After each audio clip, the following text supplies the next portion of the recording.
Welcome everyone, and once again for this episode I'm actually going to be focusing on something non-horror. This is going to be part of the other division of the channel, which I've actually decided to label as the Geeks Gambit. Comic book movies are going to be a big focus for this part, as well as some other genres. Obviously the channel is still called Talk and Stalk. I will primarily be focusing on horror, but yeah, so what I'm going to talk about now is a movie that I'm really excited for. In fact, it is my most anticipated movie. This is a film that is actually scheduled for a March 2022 release. Its release date has already been pushed back a few times. And this, of course, is The Batman.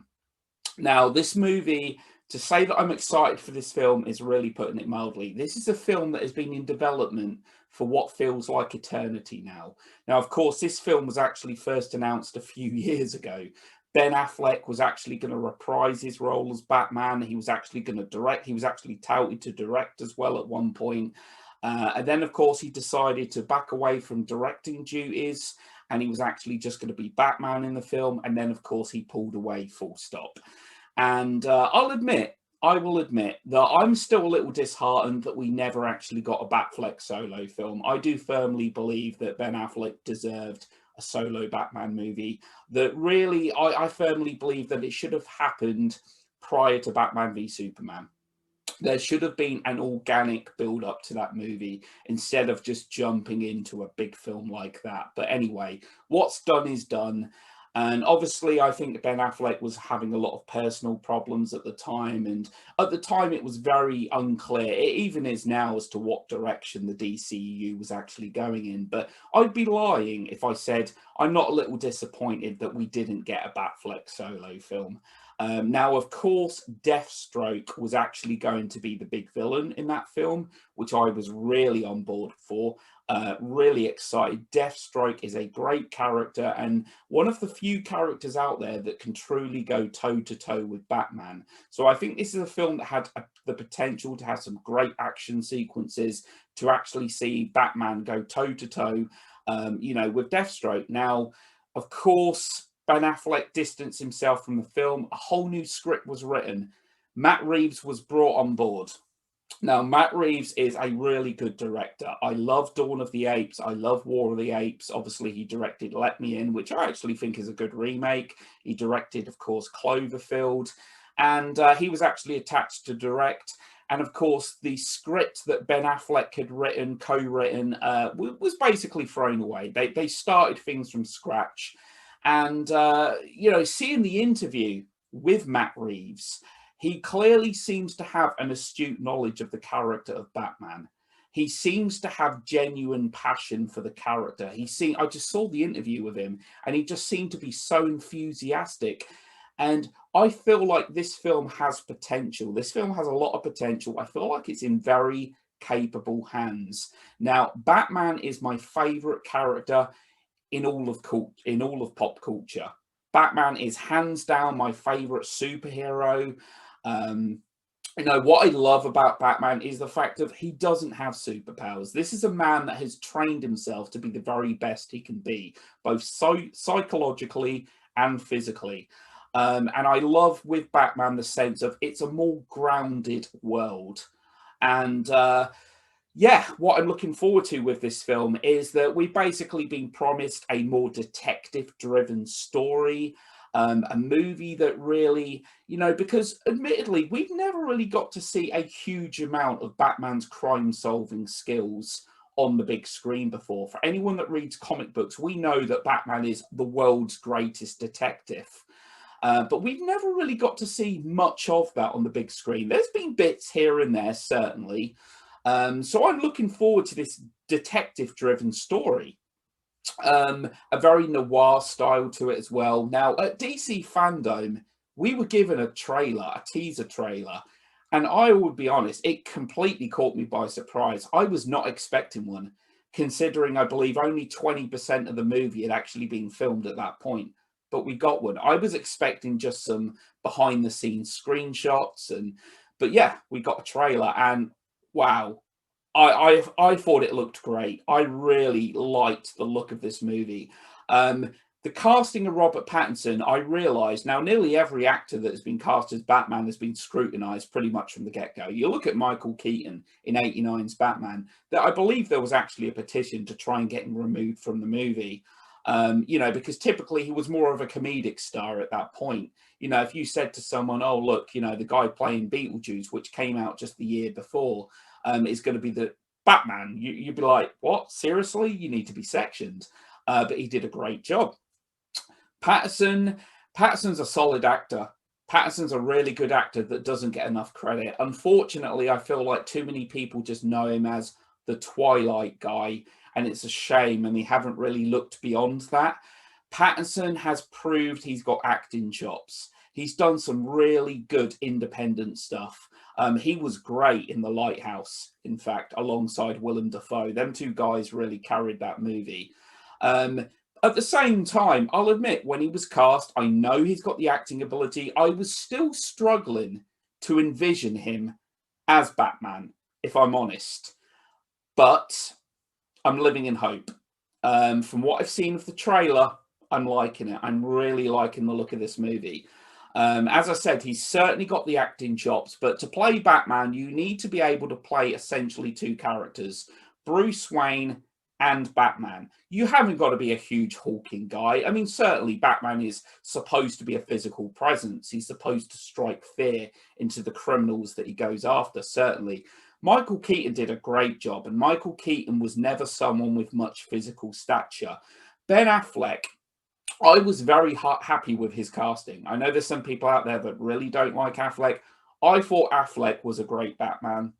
I stand by it. Unfortunately, he wasn't given the best material necessarily to work with, whereas Christian Bale had better films to work with. Again, I really like Christian Bale, but Affleck, to me, the very moment we got Affleck in that cape and cowl, I'm like, that's Batman. It's just a shame that the material we had wasn't necessarily the best. It wasn't all doom and gloom, but I just feel like there was a real kind of missed opportunity there with Ben Affleck. So Zoe Kravitz, Catwoman, again, good casting, I think. Now, she's not an actress I'm overly familiar with. I've heard that she's got great acting chops. I've never really seen much of her, I will confess. But Selina Kyle, Catwoman, is my favourite female in all of DC. I love the relationship, the very complex relationship between her and Bruce. And I'm really hoping that there's some great chemistry between these two, between Patterson and Kravitz in this film. It is my favourite relationship in all of DC Comics. She's like the forbidden fruit. She's a criminal, but of course, there's a definite connection. There's definite chemistry there. But at the same time, he has to kind of distance himself somewhat. So now we're going to get the forging of a beginning of a relationship in this film. From what I understand, in this movie, this is Bruce's second year as Batman, I believe. So it's not an origin story. At the end of the day, we all know how Bruce became Batman. We've seen his parents killed time and time again in Crime Alley. We get it. I mean, we might even see that again. Chances are there will be a flashback sequence maybe, but it's not an origin story, which I'm really glad about because, we know the origin. We don't need to see it time and time again. So this is his second year, Bruce finding solid footing, becoming the Batman. Now, Jeffrey Wright in this film, playing Jim Gordon, great actor. Great in Westworld. Obviously, he's Felix Leiter in the Daniel Craig Bond movies. And again, I'm really hoping that we get the kind of the forging of a friendship, a relationship between him and Bruce in this movie. Jim Gordon's a great character. He is a fantastic character who does develop a strong relationship with Batman, over the years. And we're getting Paul Dano, who, again, a terrific actor. Paul Dano, I've liked and loved everything I've seen him in. He was great in Prisoners. He was fantastic in There Will Be Blood. I still don't understand how he didn't get an Oscar nomination for that film. He really held his own against one of the greatest actors in Hollywood, Daniel Day-Lewis. And that's by no means easy to do. And he's playing the Riddler, one of my favourite Batman villains. Now, you know, obviously we had Jim Carrey's Riddler in Batman Forever. He was great. I mean, it was Jim Carrey being Jim Carrey. You know, he's great at what he does, in my opinion. And it was very much harking back to the 60s Batman, you know, kind of a cheesier, camper, lighter tone and that. But Jim Carrey perfectly fit the format of that film. We're going to get obviously a much darker iteration of the character in this film, which I'm very excited for, in fact. You know, much like with the Batman Arkham games, great video game franchise. I really like the iteration of that character, of the Riddler, in that franchise as well. Now, Oswald Cobblepot's in this movie, of course. Now, again, like Selina Kyle, I believe these characters, some of these characters, aren't the truly forged characters that we've come to know. So Catwoman, like Batman, Selina Kyle is in her early years. Oswald Cobblepot isn't truly the Penguin at this point. Now, I'll admit, he was a casting choice that I was very apprehensive about. I've got nothing against Colin Farrell. I like Colin Farrell, but I'm like, Penguin, Oswald Cobblepot. I just couldn't see it. I really couldn't see it.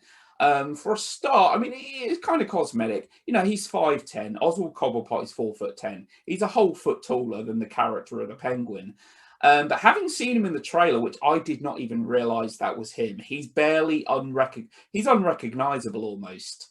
Some great makeup effects there. From what I understand is he only has a handful of scenes in the film.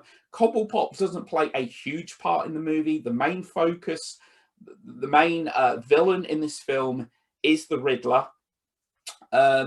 But yeah, so presumably, now, from what I understand, this is planned to be the first film in a trilogy. Matt Reeves has actually said he wants to direct all 3 films in this trilogy. Of course, this is all subject to change. At least that's the plan at this point.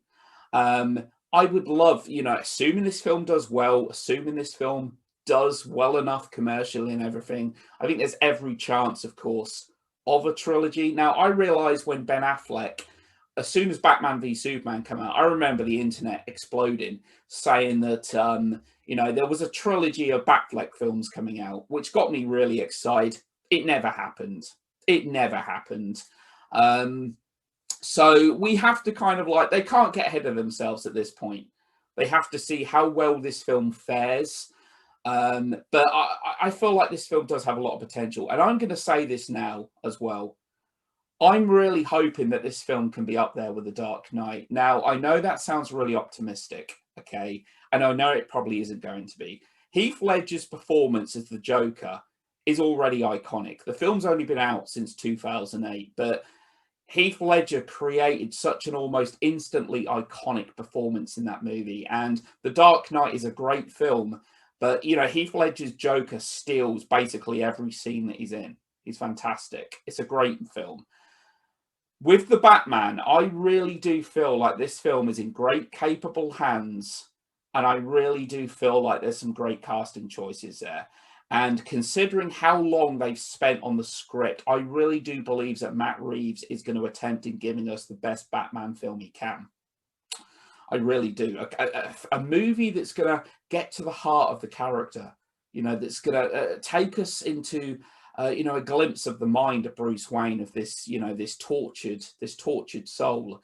And obviously we've seen some snippets. We've seen the Batmobile, which very much looks like, I'm not a car enthusiast. I'm not going to pretend I really know much about cars or anything like that. But it looks like a big kind of muscle car and that. Not like the Batmobile that you've come to expect. This still, to me, the best Batmobile we've ever had on the big screen is the Tim Burton 89 and 92 Batmobile. So now, presumably, you know, this will be a trilogy. Batman suit will probably change over the course of the trilogy, as well as the Batmobile itself. I'm sure there's going to be tweaks and that. I'm very excited for this movie. I really am. And of course, one of the other casting choices is we've got Andy Serkis as Alfred, which I really like Andy Serkis. But again, I'm kind of struggling to envision at this point. It's not that I'm completely against the casting. I'm just kind of struggling to see him as Alfred. But as I said, I think this film's in capable hands. I feel like they know what they're doing. I feel like there's a definite plan with this film as well. Now, with Andy Serkis and that as well, you know, playing Alfred, I've always thought that Ralph Fiennes would be a great Alfred. I really do. Now, I realise that Ralph Fiennes actually voiced Alfred in the Lego Batman movie, but Ralph Fiennes is a great actor, very debonair. I've always thought he would be a great casting choice to play Alfred, but maybe he's a little too old for this iteration of Alfred. I'm not sure. I really don't know what the age difference between Ralph Fiennes and Andy Serkis is. But at the end of the day, it's not my movie. So yeah, I'm fully expecting to. Now, I know that this film was originally scheduled for a summer 2021 release, and its release date was actually pushed back to October, and now its release date has been pushed to March. I fully expect to get another trailer probably within the next month or two. I reckon within the next month, 2 months at the most, by September, I'll say that we'll get we'll get a trailer. And as for runtime, there's been a lot of speculation. I've been hearing online rumors that this film's going to be 3 hours long. I completely disagree. I would actually expect this film to be around 2.5 hours, between 2:20 to 2.5 hours. I think that would be a perfectly good runtime. Now, at the end of the day, runtime doesn't make or break a film necessarily, as long as the minutes are used wisely. You know, you can have a film that's 3 hours long. Sure, that's long. But at the same time, as long as the time is used wisely, you know, so I'm really looking forward to seeing, for one, the relationship between Batman and Catwoman. I really want this to be handled well.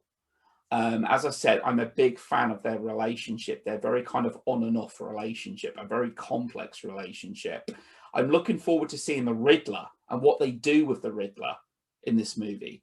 I think the Riddler's a great villain that not necessarily underutilized, but a villain that doesn't a villain that's not taken seriously enough sometimes. Because obviously, you know, is it Frank Gorshin that played him back in the 60s and that? You know, you hear the Riddler and you kind of think the Riddler's kind of cheesy and all this and that, whatever. But the Riddler has proved himself, especially like with the Arkham franchise, to be kind of a formidable foe.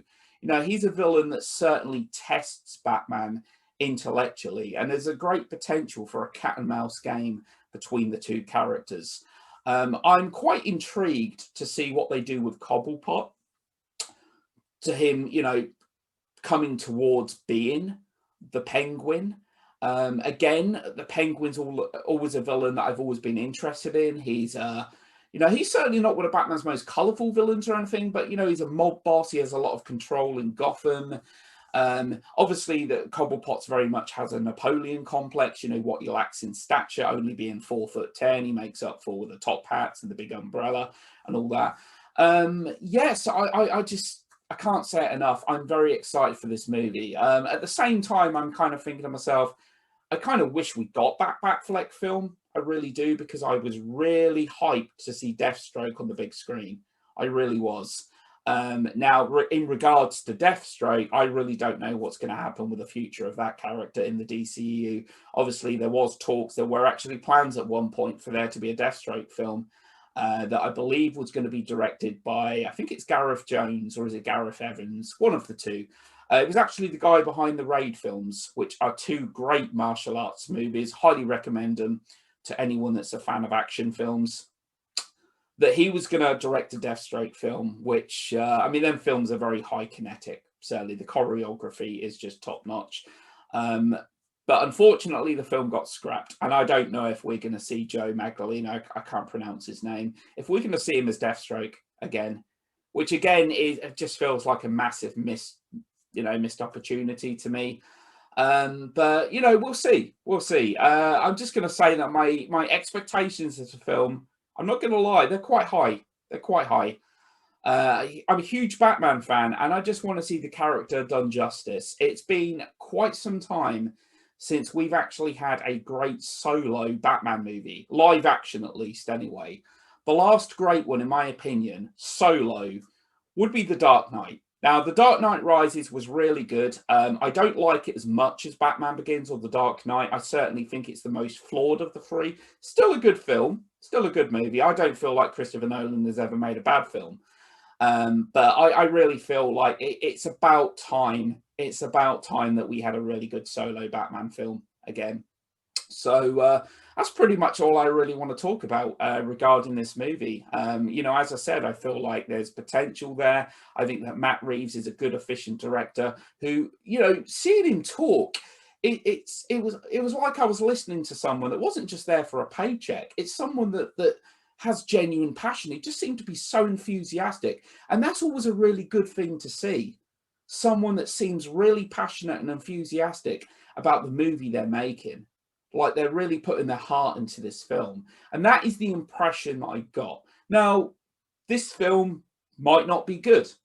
You know, who knows? I think it's really impossible to say at this stage, but I feel like there's a lot of really important ingredients. It has a lot of the right ingredients and a lot of very good components to make this work. So that's all I really want to say regarding the film. So thanks a lot to everyone that listened, and I will be back again soon. And if you've liked what you've heard, please feel free to subscribe to my channel.